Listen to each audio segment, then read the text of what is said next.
Hey guys, so today I'm recording from home. As you are probably going to hear in the background, Hank is sleeping, so I had to do this a little later than expected because,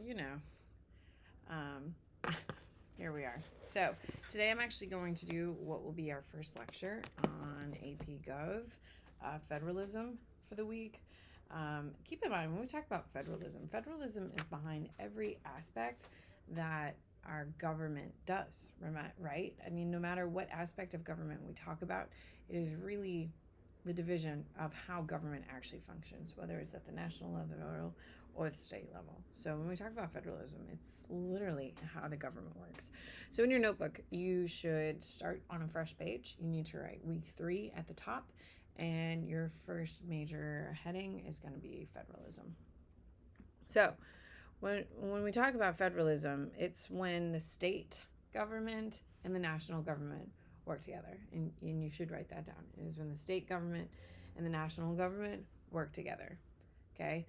They are doing this because it's necessary because of the Constitution. Remember, in the Constitution, they have both states' rights and national rights. So as we kind of talk through those components. So when on Friday of last week, we started our little chart that we discussed the different powers and different breakdown of information. I cannot stress your breakdown is super helpful here in federalism. So have that out as we're kind of going through the lecture, and that'll help. Okay, so you should have on your notes week 7, week 3, federalism. You should have, it's the working relationship between national and state governments. When we talk about powers, I honestly think this is one of the hardest things. So we're going to go through them again, and you're going to write them down in your notes. So your first types of powers we're going to talk about it are concurrent powers. Okay, concurrent powers are shared by the national government. Okay, national and state government. So concurrent powers are shared by national and state government. Example of this would be both can tax. Okay, and you should be writing examples down. Every time I give you an example, you should write it down to whatever word I tell you, because you've seen the tests at this point. You know what they look like. You know it's going to have a bunch of examples.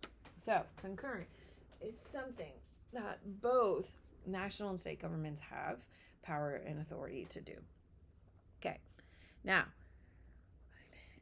let's talk national government. Our national government, or the federal government, is going to have expressed powers or enumerated powers or delegated powers.